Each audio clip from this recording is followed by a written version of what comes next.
Je déclare mon meublé, spécialiste de la fiscalité et de l'accompagnement des loueurs en meublé, a le plaisir de vous présenter Je découvre le monde du meublé, le podcast à destination de tous les loueurs en meublé. Que vous envisagiez de vous lancer dans l'aventure de la location meublée ou que vous soyez déjà fin connaisseur des avantages de cette activité, retrouvez-nous chaque semaine pour parler conseils, bons plans et suivre ensemble l'actualité de la location meublée. Bonjour à toutes et à tous, bienvenue dans un nouvel épisode du podcast des rendez-vous de JD2M. Je m'appelle Baptiste et dans ce podcast, je donne la parole à des professionnels du secteur de la location meublée. Spécialistes de la comptabilité, du droit, de la gestion de biens ou encore du patrimoine, ils viennent vous parler fiscalité, emprunt, investissement, réglementation et vous livrer leurs meilleurs conseils pour que vous puissiez en apprendre toujours plus sur l'activité de location meublée. Et aujourd'hui, notre rendez-vous sera consacré aux erreurs, ou plus largement à ces choses auxquelles on ne pense pas toujours au bon moment, mais que tout loueur en meublé doit garder à l'esprit pour vivre sereinement son activité. Et pour évoquer ce sujet, je reçois Laura, responsable du pôle comptable de JD2M. Laura, bonjour, merci de m'avoir rejoint pour cet épisode. Avant de commencer, je te propose de te présenter à nos auditeurs. Bonjour Baptiste et merci de m'accueillir dans ce nouveau podcast dédié aux erreurs à ne pas commettre dans la location meublée. Je suis ravie de pouvoir échanger avec tous nos auditeurs. Pour ma petite présentation, je suis titulaire du DSCG, donc du diplôme supérieur de gestion et de comptabilité, et je suis en cours d'obtention du diplôme d'expertise comptable. J'ai commencé mon expérience dans des cabinets traditionnels dans la comptabilité, et puis j'ai poursuivi en audit avant de rejoindre Je déclare mon meublé il y a 4 ans maintenant. Très bien, merci Laura. Alors, nous avons un vaste sujet qui nous attend, celui des erreurs à éviter ou plus largement des détails auxquels il faut penser pour éviter des déconvenues plus ou moins importantes dans son activité de location meublée. Et comme il y a beaucoup de points à mentionner, nous allons essayer de les prendre dans l'ordre chronologique de l'expérience d'un loueur en meublé qui débuterait son activité. Et c'est donc sans surprise que nous allons commencer avec le moment de l'immatriculation, qui est une étape, on le rappelle, obligatoire pour tout loueur en meublé et qu'il est nécessaire de réaliser sur le site de l'Institut national de la propriété industrielle, qu'on appelle aussi plus communément l'INPI. Laura, est-ce que tu peux nous en dire plus et surtout pourquoi est-ce qu'il s'agit d'une étape clé pour tout loueur ? Bien sûr Baptiste, en effet on a beaucoup de loueurs en meublé qui ont des problèmes au niveau de l'immatriculation de leur logement, parce qu'ils se sont trompés dans la date de début d'activité lorsqu'ils l'ont déclaré auprès de l'INPI. En fait, la date d'immatriculation, la date de début d'activité doit être la date de la première dépense et non pas la date de mise en location comme beaucoup de clients le pensent. En fait, c'est la date de la première dépense que vous avez engagée dans le cadre de votre activité de location meublée. Dans le cas d'un investissement locatif, en fait, il s'agit dans la majorité des cas de l'achat, de l'acquisition de votre bien chez le notaire. Après, il peut aussi s'agir de l'achat de mobilier qui a été acquis par anticipation par le loueur en meublé qui a voulu déjà commander ses meubles, par exemple. Donc, dans ce cas, ce sera la date d'achat du meuble qui va être prise en date de début d'activité. Mais dans la majorité des cas, retenez vraiment que c'est la date d'acquisition chez le notaire de votre logement qui sera mis en location. Dans le cas d'un apport du patrimoine privé, donc par exemple, vous prenez votre résidence principale et vous souhaitez la mettre en location, donc elle devient votre résidence secondaire, il s'agira du coup de la date à laquelle vous déménagez, votre résidence principale ne l'est plus, et là vous allez pouvoir accueillir des locataires dans votre logement. Attention, il ne s'agit pas de la date de mise en location, c'est vraiment là où je voudrais vous alerter sur ce sujet. Alors effectivement, c'est une confusion qu'on voit beaucoup de gens qui se lancent dans l'activité de location meuble pensent qu'il faut attendre l'accueil du premier locataire. Or, en réalité, ce n'est pas du tout le cas. Et il y a aussi peut-être un autre cas un petit peu particulier, c'est celui de l'achat en VFA, puisque quand on achète en VFA, justement, beaucoup de loueurs attendent la remise des clés du bien, attendent finalement que ce bien soit fourni, alors qu'en réalité, la DDA en VFA, elle est bien antérieure. Est-ce que tu peux nous préciser un petit peu cette situation ? Oui, bien sûr, Baptiste. Alors, du coup, je vais commencer par ta première question. C'est la date à laquelle le locataire va rentrer dans les lieux. En fait, le logement peut être mis à disposition. Donc, il peut y avoir une annonce qui a été publiée sur Le Bon Coin, par exemple, sur un autre site. En fait, c'est cette date qui va être à prendre en compte lorsqu'on parle de date de mise en location. Ce n'est pas la date à laquelle le locataire rentre dans l'appartement. Ce n'est pas la date à laquelle le bail va débuter, c'est vraiment la date à laquelle le logement va être disponible pour accueillir un locataire. Donc si vous avez publié une annonce mais que vous n'avez toujours pas trouvé de locataire, ce n'est pas de votre fait, ce n'est pas votre choix. Là, la date de mise en location sera la date de la première annonce qui aura été publiée. Mais quoi qu'il arrive, cette date de mise en location n'est pas nécessairement la date de début d'activité. Celle de début d'activité, c'est bien au moment où on dépense quelque chose pour meubler le bien ou au moment où on achète le bien. D'ailleurs, tu parlais de la date de signature chez le notaire. On parle bien de la date où l'acte de vente est signé et non pas la promesse de vente. Exactement, on parle bien de l'acte authentique qui est signé chez le notaire, donc définitif. Pour la date de début d'activité, il faut bien dissocier la date de début d'activité de la date de mise en location. En fait, la date de début d'activité, ça va vous permettre de débuter votre activité comme son nom l'indique et de pouvoir comptabiliser toutes les dépenses et les recettes qui y sont associées. La date de mise en location, elle, va être la date à laquelle on va pouvoir débuter les amortissements de votre logement. Donc c'est la date à laquelle les amortissements vont commencer à être déduits de votre résultat fiscal à la fin. Et pour enchaîner du coup sur ta question du VFA, alors en effet, on a plusieurs clients qui pensent que la date de début d'activité doit être égale à la date de livraison du logement. En fait, il faut vraiment que la date de début d'activité soit encore une fois la date d'acquisition, donc de signature chez le notaire, parce que c'est la méthode préférentielle du plan comptable général. Donc c'est vraiment la méthode de comptabilisation à l'avancement des travaux et non pas à l'achèvement des travaux. Donc pour l'avancement, on prend une début d'activité à l'acquisition chez le notaire et puis on comptabilise les appels de fonds du promoteur au fur et à mesure qu'ils sont arrivés et qu'ils ont été payés par le loueur. Si on prenait la méthode à l'achèvement, en fait on prendrait une date de début d'activité à la date de livraison du bien et donc du coup d'entrée du locataire la plupart du temps. Donc en tout cas, prenez vraiment la méthode préférentielle, c'est celle que le service des impôts des entreprises préfère. On prend vraiment la date de début d'activité, la signature chez le notaire et ensuite on comptabilise les travaux à l'avancement. Et puis, au-delà du fait que finalement la date de début d'activité au moment où on signe l'acte de vente, c'est la méthode préférée du service des impôts, c'est aussi le plus avantageux pour le loueur, puisqu'en réalité, cette date de début d'activité, elle va avoir une incidence fiscale, notamment au régime réel, puisque au régime réel, on peut déduire les charges et l'amortissement, et justement, ces déductions, elles vont être comptabilisées à partir de la date de début d'activité. Est-ce que déjà, très simplement, tu peux nous repréciser un petit peu en quoi consiste ce mécanisme de la déduction des charges et de l'amortissement qui est propre au régime réel pour la location meublée? Bien sûr. Alors déjà, je vais commencer par vous parler de la charge la plus conséquente qu'on va pouvoir déduire dans le régime réel dans le cas d'un investissement locatif. Donc c'est ce qui arrive dans la majorité des cas, c'est les frais d'acquisition.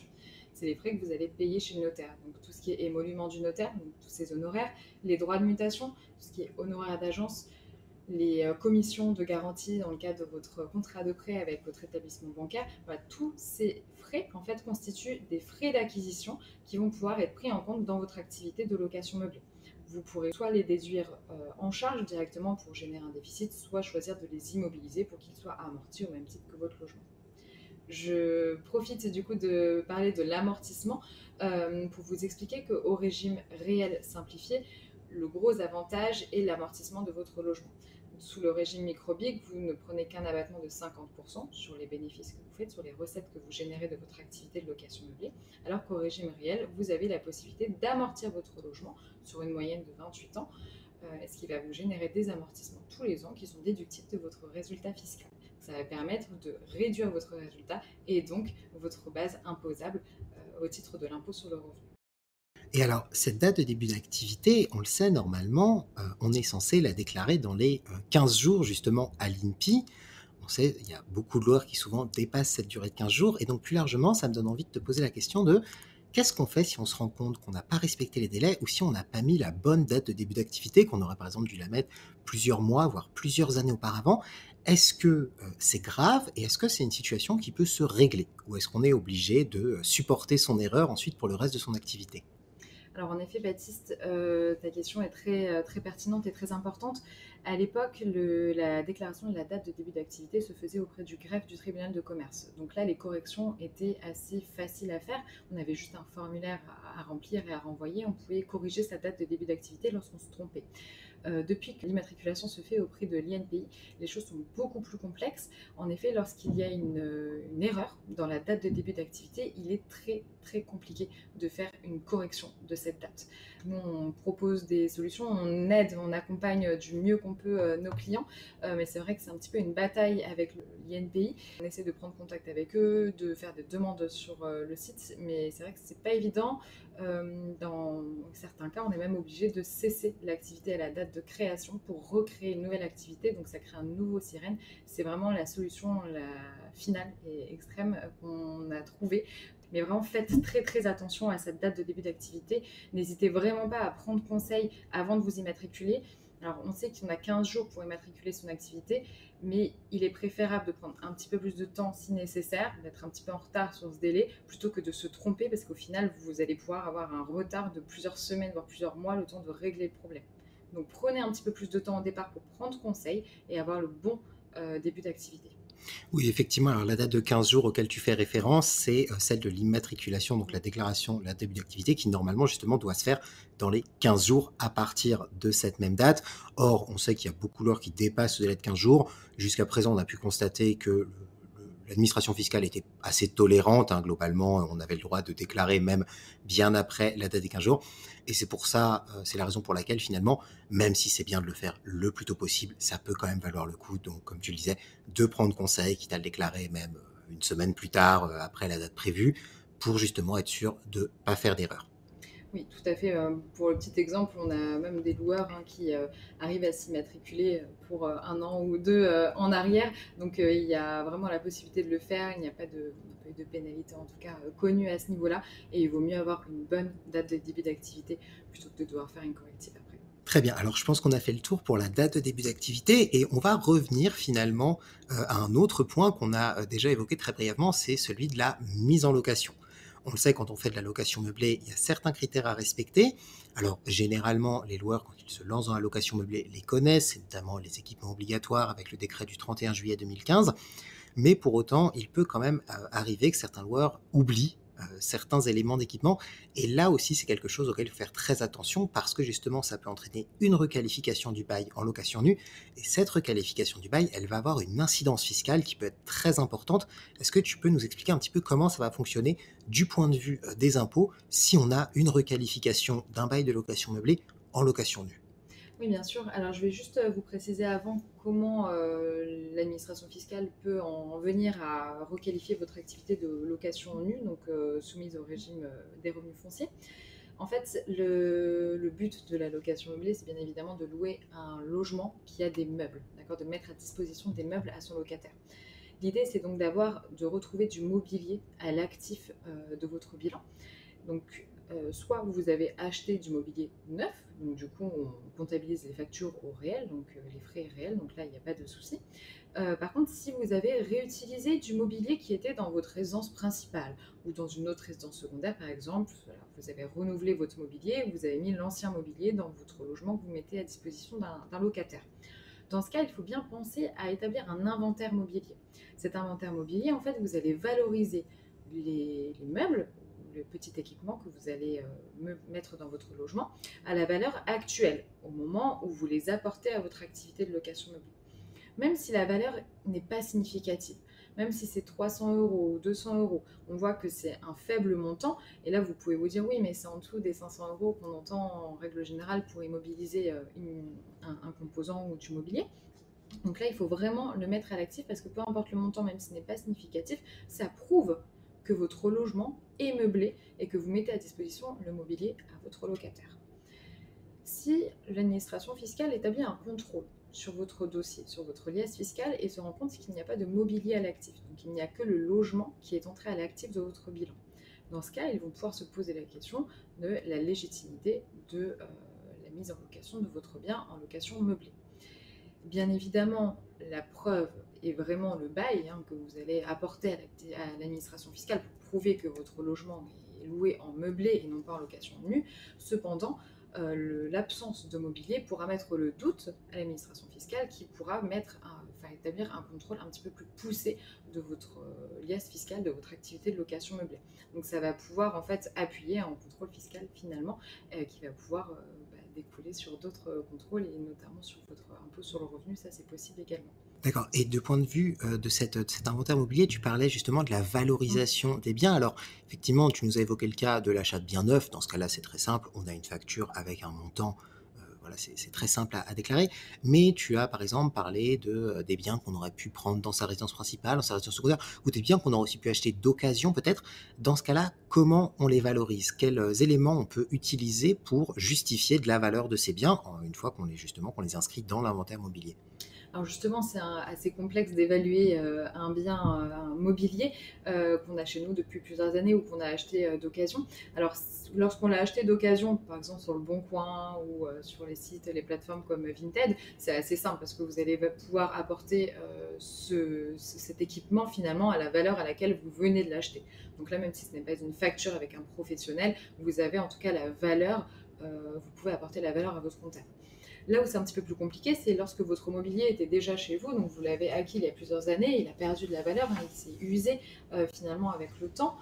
C'est là où c'est un petit peu compliqué de le valoriser. Donc nous, ce qu'on vous conseille tout simplement, c'est d'aller sur le Bon Coin et de prendre des annonces avec des biens similaires pour voir un petit peu la valeur actuelle du bien donc à laquelle vous pourriez le vendre ou à laquelle vous auriez pu l'acheter à ce moment-là pour meubler votre logement. Vous prenez une capture d'écran sur le Bon Coin pour conserver en tout cas ces justificatifs, parce que je vous rappelle que toutes les factures, les pièces comptables sont à conserver pendant 10 ans, donc là vous n'aurez pas de facture puisque c'est un inventaire, c'est une évaluation du mobilier. Donc là je vous conseille de conserver en tout cas les justificatifs, donc les captures d'écran que vous avez fait sur les sites pour évaluer votre bien mobilier et de le conserver en cas de contrôle fiscal. En tout cas, il n'est pas à apporter à votre comptable en preuve de votre inventaire mobilier. Et on est bien d'accord que dans cet inventaire, on met vraiment tout le mobilier qu'il y a dans le logement, pas seulement le mobilier obligatoire, les 11 équipements obligatoires. Si par exemple on rajoute une machine à laver qui n'est pas un équipement obligatoire, c'est pas parce que c'était pas obligatoire qu'il ne faut pas l'inscrire dans l'inventaire mobilier. Exactement. Alors en fait, vous ne pourriez pas être pénalisé finalement si vous ne mettiez pas tout le mobilier dans votre inventaire. Cependant, ce serait dommage pour vous, puisqu'en fait, plus l'inventaire mobilier est conséquent, plus le montant est conséquent, plus vous allez générer d'amortissement finalement, sachant que l'inventaire mobilier est amorti à peu près sur 5 ans. Donc c'est quand même intéressant, ça peut faire une dotation aux amortissements un peu plus élevée tous les ans qui va venir diminuer votre résultat fiscal et donc votre revenu imposable. D'accord. Et comment ça peut se passer, par exemple, dans le cas de l'ajout d'un équipement en cours de location? Par exemple, le locataire s'installe dans les lieux, il n'y avait pas de machine à laver dans les lieux. Finalement, le propriétaire récupère une machine à laver qu'il a acquis assez facilement ou une ancienne dont il ne veut plus. Il propose au locataire de l'installer dans le logement. Le locataire accepte. Comment ça va se passer d'un point de vue inventaire mobilier? Est-ce qu'il faut le modifier? Comment est-ce qu'on peut modifier cet inventaire mobilier s'il y a, par exemple, justement des éléments qui sont ajoutés en cours de route ou qui sont retranchés? Par exemple, on pourrait prendre le cas d'un élément non obligatoire qui serait cassé et qui finalement ne serait pas remplacé parce que le locataire ne souhaiterait pas le voir remplacer ou souhaiterait le remplacer par un de ses propres équipements, ou même si le locataire refuse certains meubles pour les remplacer par des meubles à lui. Comment ça va se passer à ce niveau-là? À quoi est-ce qu'il faut faire attention? Alors oui, justement, donc je vais répondre aux 3 points de cette question dans l'ordre. Donc on va prendre le cas d'un remplacement de matériel qui a été cassé par le locataire. Là, le propriétaire va être obligé de remplacer le matériel. Donc prenons l'exemple de la machine à laver. La machine à laver a été endommagée ou bien elle était en fin de vie, donc voilà, il a fallu la remplacer. Le propriétaire remet à disposition une machine à laver auprès de son locataire dans le logement. Là, il va s'agir d'une charge parce que c'est un remplacement de matériel qui était déjà existant, donc on va le passer en charge. D'ailleurs, au sujet de cet inventaire mobilier, il y a autre chose auquel il faut faire attention, c'est que tout meuble qui va être inscrit dans l'inventaire mobilier, même s'il n'est pas obligatoire, devra être remplacé par le propriétaire si par exemple il tombe en panne pendant la période de location. Et donc dans ce cas-là, dans le cas d'un meuble qui va être remplacé, comment ça va se passer à ce niveau-là du point de vue comptable? Oui, alors justement, si on va prendre le cas de la machine à laver dont on parlait. La machine à laver a été endommagée par le locataire ou bien tombe en panne, voilà, parce que elle était en fin de vie. Le propriétaire va devoir la remplacer, d'accord, puisqu'elle était dans l'inventaire mobilier à l'entrée du locataire. Donc là, il n'y a pas de souci. En fait, il va apporter la preuve soit du rachat, donc soit une facture réelle, soit une valorisation s'il l'avait dans son patrimoine privé ou voilà, s'il l'a acheté d'occasion, pour le prendre en compte dans son activité de location meublée. Donc ça va venir en déduction de son résultat fiscal. Il faut aussi prendre en compte le fait qu'il y a certains locataires qui ne souhaitent pas conserver les meubles qui ont été mis à disposition par leur propriétaire, parce que le style ne leur convient pas, par exemple. Ils ont tout à fait le droit de les stocker à la cave, par exemple, ou dans un box à leurs frais, hein, aux frais du locataire, pour remplacer le mobilier par le mobilier qui leur plaît finalement. En tout cas, ils seront dans l'obligation de remettre le mobilier que le propriétaire avait mis à disposition lors de l'état des lieux de sortie et retirer leurs meubles. Et le propriétaire pourra bien évidemment déduire l'ensemble des meubles, donc soit par un inventaire, soit sur facture réelle, qu'il a mis à disposition du locataire. D'accord, alors ça c'est pour le mobilier, mais il y a aussi un autre point qui finalement est tout à fait dans ce thème de la vie du logement, hein, que ce soit avant la location ou pendant la location, c'est celui des travaux qu'on va réaliser. Là aussi il y a un enjeu parce que les travaux, on peut s'imaginer évidemment des travaux qui seraient faits préalablement à la première mise en location du bien. Ça peut arriver assez généralement, on achète un bien, on l'aménage pour qu'il corresponde bien, au public qu'on vise pour mettre en location le bien, mais il y a aussi des travaux qui peuvent intervenir en cours de location ou entre deux mises en location, hein, ce n'est pas forcément tout le temps préalable et puis après il n'y a plus de travaux. Dans ce cas-là, comment ça se passe? Ce que je te propose, c'est qu'on commence déjà par la question des gros travaux, qui auraient été effectués avant même, par exemple, la première mise en location. Comment, ça va se passer? Puisque là, on sait aussi que dans ces cas-là, généralement, il y a des erreurs au niveau des éléments qu'on doit transmettre à son comptable. Il faut faire bien attention, justement, pour essayer de s'assurer que tout cela, tout le montant de ces travaux sera bien pris en compte, notamment dans le cadre de l'amortissement au régime réel. Est-ce que tu peux un petit peu nous parler de ces cas, sur lesquels, les loueurs peuvent parfois un petit peu buter ou avoir un petit peu de problème et puis du coup ensuite de fil en aiguille ça entraîne quelques difficultés et c'est souvent plus compliqué ensuite pour récupérer toutes les pièces nécessaires à avoir enfin, pour optimiser sa fiscalité. Bien sûr, Baptiste. Alors, en effet, il y a le sujet des gros travaux. Donc, lorsque vous avez fait un investissement locatif, on va prendre le premier cas. Je fais un investissement locatif, j'achète mon logement pour le mettre en location directement. Donc, je vais avoir ma date de début d'activité qui est égale à la date d'acquisition chez le notaire. Et partant de là, je vais pouvoir prendre en compte les frais d'acquisition, mais également tous les travaux que je vais effectuer avant la date de mise en location de mon logement. Donc, avant de pouvoir accueillir mon locataire, je vais faire des travaux.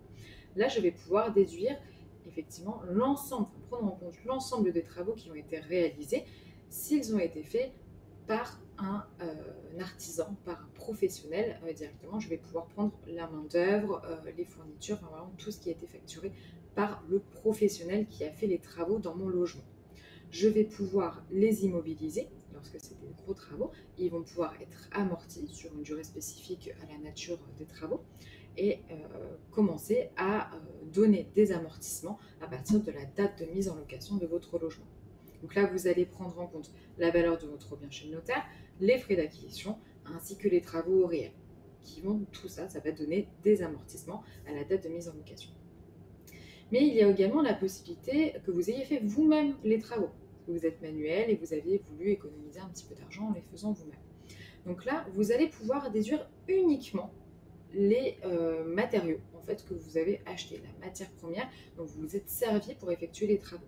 La main-d'œuvre, si elle est effectuée par vous-même, ne pourra pas être prise en compte dans votre activité de location meublée. D'accord, et au niveau de la valorisation, notamment des travaux, les factures de travaux, quand on préparait ce podcast, tu me disais que souvent une erreur courante était de transmettre à son comptable le montant global des travaux sans en donner le détail. Puisque souvent, notamment quand on réalise des gros travaux, finalement, ça va toucher à plusieurs, points, souvent à plusieurs composants du logement et dans ce cas-là, justement, est-ce que tu peux nous repréciser en quoi c'est important, en fait, pour les propriétaires qui font des travaux, d'obtenir le détail de ces travaux par le prestataire? Oui, bien sûr. Alors, comme je vous le disais juste avant, en fait, les travaux vont être amortis en fonction de leur nature sur des durées d'amortissement différentes. Il est vraiment important d'avoir le détail en fait sur la facture. Donc, si vous n'avez pas de détail sur la facture, au moins de nous apporter le devis détaillé en fait de toutes les prestations qui ont été effectuées dans le cadre des travaux sur votre logement. Parce que par exemple, si vous avez fait des travaux de plomberie, ils ne vont pas s'amortir sur la même durée que des travaux de toiture ou de façade, par exemple. Les durées d'amortissement, les durées d'usure, l'usure de votre composant en fait ne va pas être la même. La chape ne va pas devoir être refaite aussi régulièrement que les peintures dans votre salon. En fait, c'est la durée d'usure qui vont déterminer la durée d'amortissement de votre bien. Donc, au niveau de la comptabilisation de cette facture de travaux, nous, on va être obligé de connaître la nature des travaux pour pouvoir décomposer finalement votre facture, l'ensemble des travaux, en différents composants, en différentes immobilisations qui vont s'amortir sur des durées différentes. Et donc c'est pour ça que c'est important d'y penser, puisque effectivement, si on ne fait des travaux que sur un point précis du logement, là c'est bon, on peut se contenter finalement de la facture, puisqu'elle portera sur un seul point. Par contre, dès qu'il y a vraiment des travaux multiples qui sont entrepris, là, il faut vraiment penser à décomposer eh bien, justement les factures, enfin non pas à décomposer les factures, mais à en obtenir le détail. D'ailleurs, petite question, ces documents, à quel moment on va devoir les fournir à son comptable et surtout à quel moment ils vont entrer en ligne de compte? Est-ce que c'est à partir du moment où on a payé les travaux, à partir du moment où ils sont réalisés ou même tout simplement à partir du moment où le devis a été émis? Alors justement, moi, ce que je vous conseille, c'est lorsque vous avez pris contact avec votre comptable, c'est de lui envoyer le maximum de pièces, en tout cas de lui déposer un maximum de documents. Donc même s'il s'agit uniquement d'un devis pour le moment, je vais prendre un exemple vraiment concret qui est très important et qui peut avoir des gros impacts sur votre liasse fiscale. Je vais prendre un exemple. Donc là, nous sommes en 2024.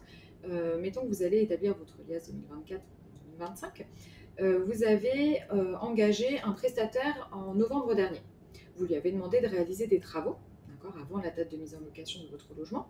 Vous avez demandé à réaliser des travaux, mais qui vont durer jusqu'en février ou mars 2025.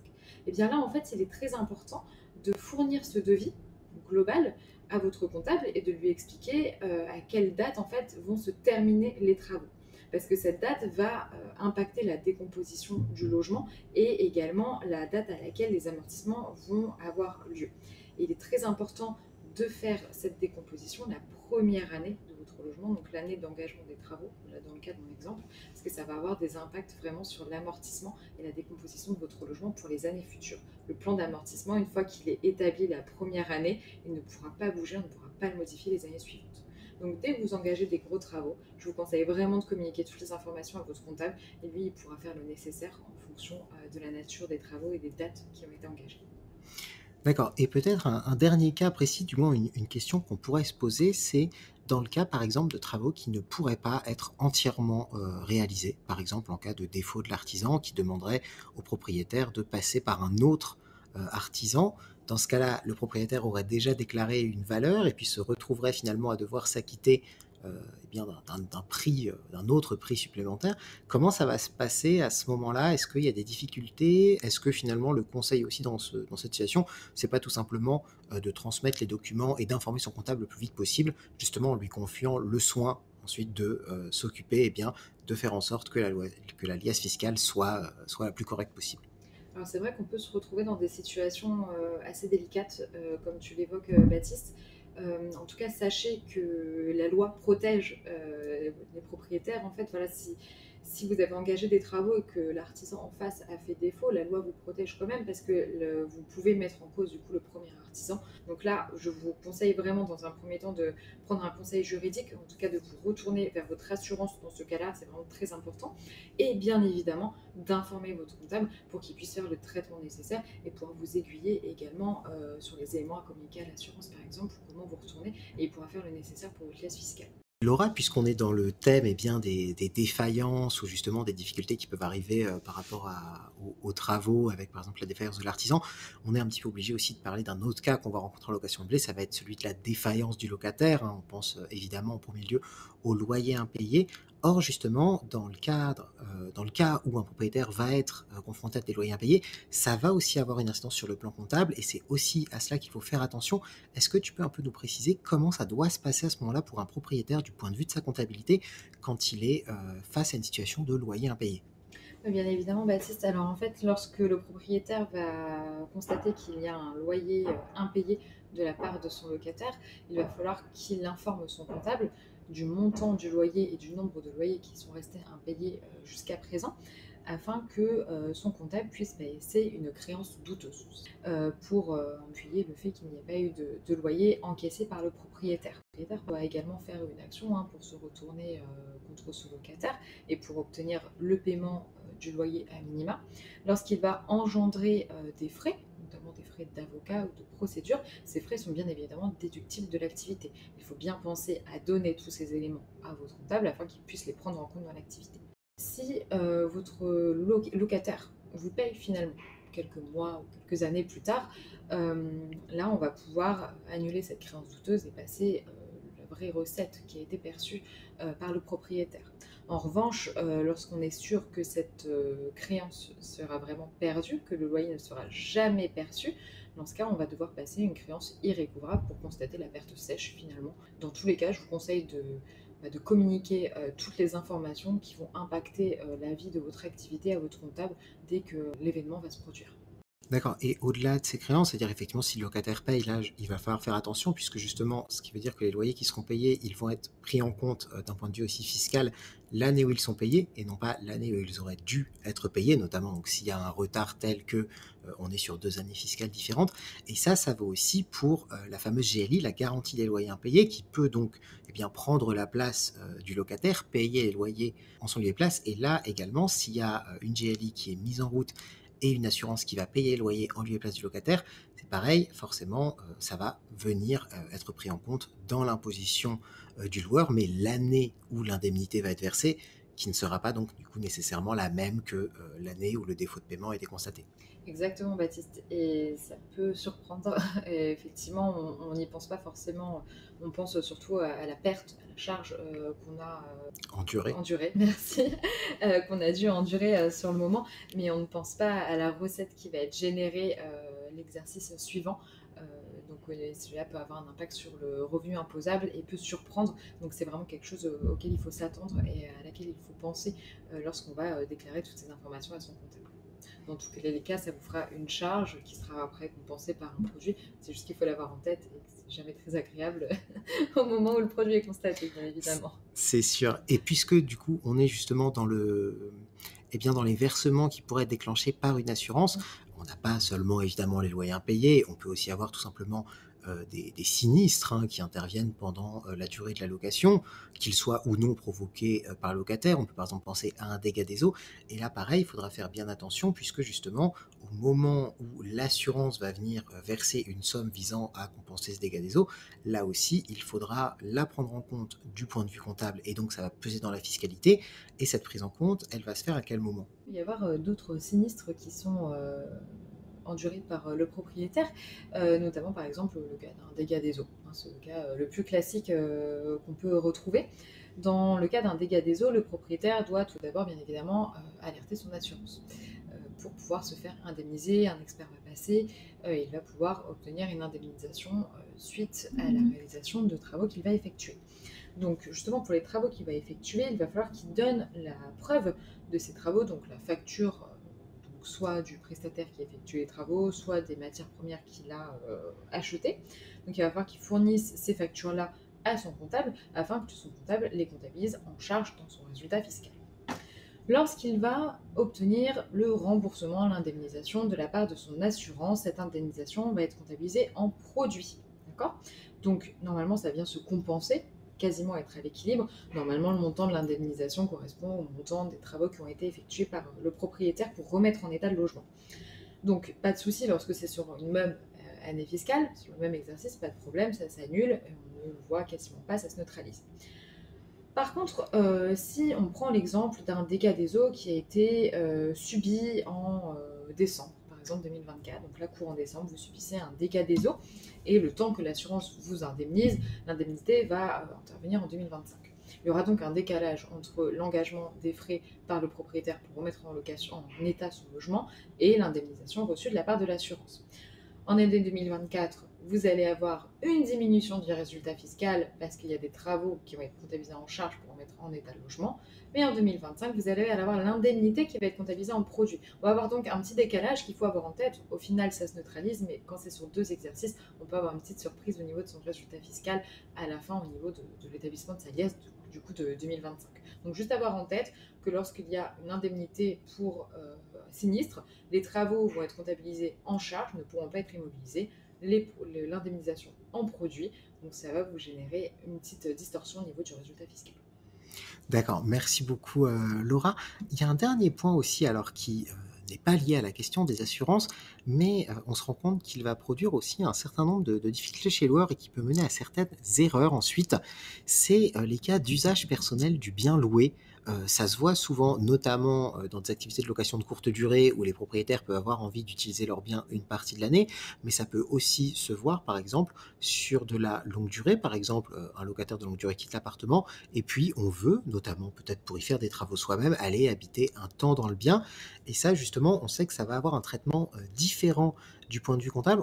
Va peut-être commencer justement par le cas de personnes qui vont utiliser leur bien vraiment pour leurs propres vacances, par exemple, un bien qu'ils vont louer en courte durée, eh bien, ils vont aller y résider quelques semaines ou quelques mois dans l'année. À quoi il faut faire attention à ce niveau-là et pourquoi est-ce que c'est important d'en informer son comptable? Alors, il est très important d'informer son comptable, effectivement, lorsqu'on va utiliser son logement pour son propre usage personnel. Donc, pour y passer les vacances, un logement à la montagne ou au bord de mer, c'est toujours très agréable et on a envie d'en profiter quand même pour soi-même de temps en temps. Donc ça, vous avez tout à fait le droit, hein, il n'y a aucune interdiction à ce niveau-là. Par contre, il faut vraiment informer votre comptable parce qu'il y a un retraitement qui va être fait au niveau de votre résultat fiscal et il y a une réintégration en fait de toutes les charges qui ne pourront pas être déduites pendant cette période. Donc, mettons que vous utilisez votre logement pour les fêtes de fin d'année. Donc, allez, mettons du 15 décembre jusqu'au 31 décembre, vous occupez le logement à la montagne pour y passer les fêtes de fin d'année. Donc là, il va falloir informer votre comptable, ce qui va faire que, en fait, toutes les charges qui auraient été supportées pendant cette période vont être réintégrées. Vous ne pourrez rien déduire à ce moment-là, ce qui paraît en fait tout à fait logique puisque vous n'avez pas d'activité de location meublée à cette période-ci. Donc en fait, c'est comme si c'était un bien personnel. Donc on va venir réintégrer l'ensemble des charges que vous auriez pu déduire. Donc quand je parle de l'ensemble des charges, ça peut être des charges de copropriété, par exemple, hein, que vous allez payer tous les trimestres. Donc on va réintégrer 15 jours finalement sur le trimestre. Ça peut être également l'amortissement qui continue à courir.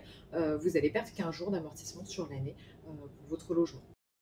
D'accord, mais quand on dit qu'il est perdu, est-ce que ça veut dire qu'on peut tout simplement recommencer à l'impléter ou que la somme qui est équivalente à 15 jours ne pourra jamais être déduite quoi qu'il arrive? Alors en effet, la somme correspondant à ces 15 jours va être perdue. Après, en fait, mettons, on va prendre l'exemple peut-être que vous avez 1000 euros d'amortissement, de dotation aux amortissements par année. En fait, la somme correspondant à ces 15 jours sera vraiment perdue. Donc 1000 fois 15 divisé par 365 sera perdu. Vous ne pourrez pas les déduire sur l'année fiscale. En revanche, l'année d'après, si vous n'avez pas d'usage personnel, là, dans ce cas, vous allez pouvoir déduire les 1000 euros en entier sans problème. Ce qui, comme tu le disais, est tout à fait logique puisque que ce soit la déduction des charges ou l'amortissement, c'est lié à l'activité de location meublée. Quand on habite dans son bien, on ne loue pas, donc toutes les dépenses ou l'usure du bien que le bien va connaître pendant qu'on l'occupe, ce n'est pas lié à l'activité de location meublée, c'est le lieu personnel et donc évidemment, on ne peut pas le déduire. Par contre, tu me parlais, quand on préparait ce podcast, d'une situation un petit peu différente qui est celle dans laquelle on va certes se rendre dans le bien, par exemple, pour y effectuer quelques travaux, on va être amené à y dormir quelques nuits. Et là, dans ce cas-là, par contre, là, cette fois-ci, il n'y aura pas ce problème de devoir finalement eh bien, jongler entre les périodes d'occupation. Est-ce que tu peux nous détailler un peu cette situation? En effet, Baptiste. Alors en fait, le fait d'occuper ce logement pour effectuer des travaux dans le but de remettre en location son bien entre deux périodes, en fait, dans une période de vacances locatives, hein, c'est justifié par l'idée, l'objectif en fait de remettre en location son logement. Donc c'est vraiment dans l'objet social de l'activité de location meublée. Donc là en fait, il n'y aura pas d'usage personnel qui vont être constatés. C'est comme si vous n'y aviez pas habité parce que c'est vraiment en fait c'est justifié par le fait de faire des travaux pour mettre en location votre logement. Donc là, pas d'usage personnel, même si vous vivez dans le logement pendant les travaux que vous effectuez vous-même. Très bien. Alors, finalement, à titre de conclusion, maintenant, j'aimerais bien te lancer sur un sujet alors qui est très vaste. Donc, finalement, simplement pour l'évoquer assez brièvement, on a vu que systématiquement, il y avait des choses qu'il fallait bien penser à faire, que finalement, le maître mot là-dedans, c'est l'anticipation, ou du moins la rapidité. Il faut essayer tout le temps d'informer le plus rapidement possible, d'être le plus proactif possible dans ses démarches et dans sa relation avec son comptable. Pour autant, il y a au-delà de ça des délais maximum, quoi qu'il arrive, à respecter. Et globalement, quel est un petit peu le panorama en quelques mots de ce que risque un loueur qui n'accomplirait pas ces démarches au moment voulu? Qu'est-ce qu'il va risquer? Est-ce qu'il va risquer simplement de perdre eh bien, un certain avantage fiscal, par exemple, parce qu'il ne pourra pas déduire certaines dépenses?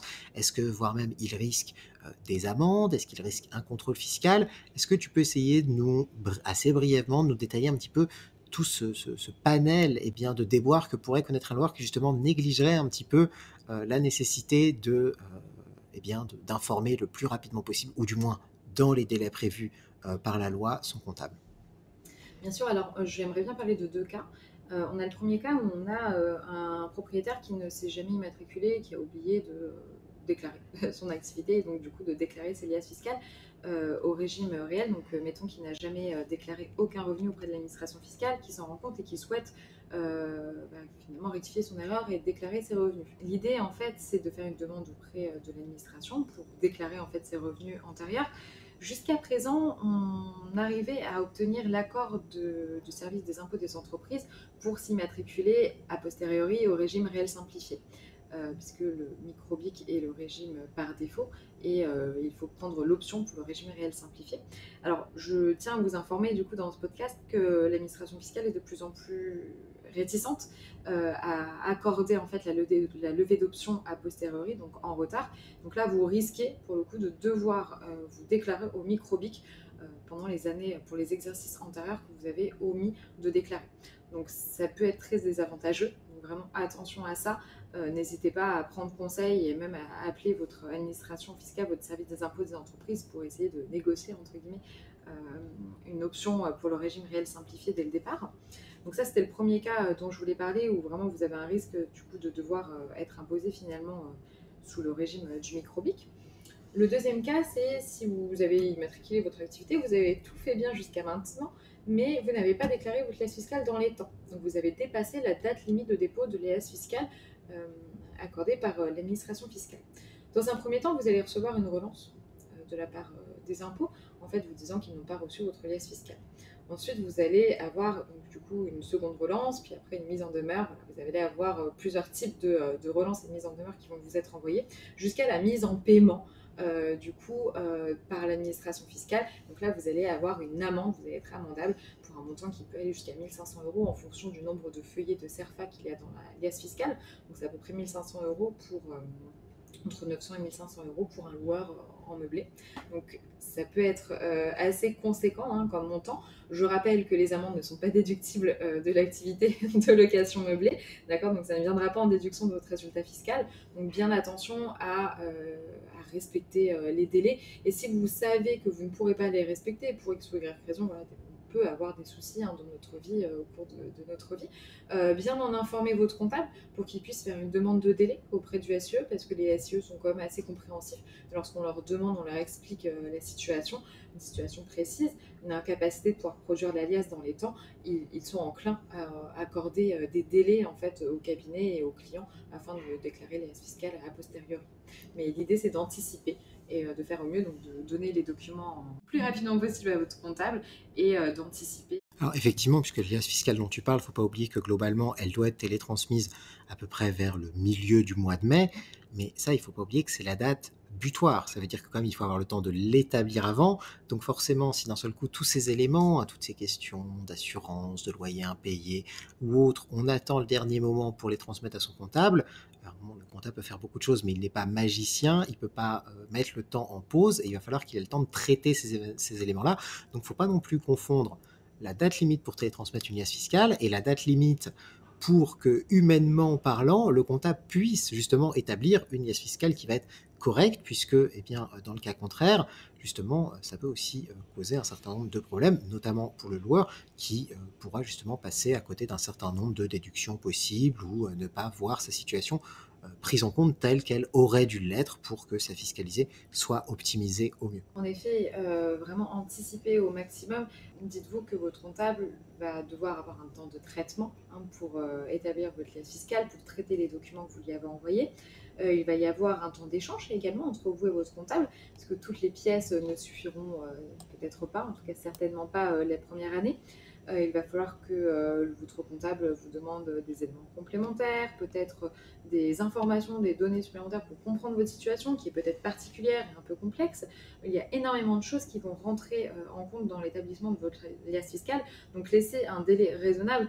Voilà, il vaut mieux s'y prendre au moins un mois à l'avance pour envoyer, vraiment un mois à l'avance, c'est le dernier carat pour envoyer vos documents à votre comptable pour qu'il puisse avoir le temps de faire son travail correctement et dans des conditions sereines et que vous puissiez avoir le temps d'échanger avec lui et qu'il puisse aussi vous faire un retour sur votre liasse fiscale, parce que ça c'est important. Une fois que vous avez votre liasse fiscale, c'est parfois un peu compliqué à déchiffrer. Du coup, c'est important d'avoir un petit peu de temps aussi avant de télétransmettre la liasse fiscale pour comprendre et pour échanger avec son comptable pour voir si on n'a rien oublié, si on n'est pas passé à côté de quelque chose comme tu le disais tout à l'heure. Donc c'est important de prévoir le temps de traitement pour votre comptable, le temps d'échange et le temps de restitution de la liasse fiscale à la fin, avant la télétransmission à l'administration. Donc finalement, le maître mot, hein, ça va rester le temps, bien respecter les délais, anticiper. C'est généralement un maître mot, pas seulement en location meublée, pas seulement en comptabilité, d'une manière générale. Je pense que c'est d'ailleurs là-dessus qu'on va pouvoir clôturer notre épisode. Donc Laura, merci beaucoup. Je rappelle que tu es intervenue en tant que responsable du pôle comptable de JD2M. Merci beaucoup d'être venue. Je te laisse le mot de la fin, si tu le Ouais. souhaites. Merci beaucoup encore une fois de m'avoir invité, Baptiste. J'ai été vraiment ravie de pouvoir donner tous ces conseils à nos auditeurs et j'espère que vous allez du coup transmettre vos documents le plus tôt possible à vos comptables. Je vous souhaite une très bonne journée.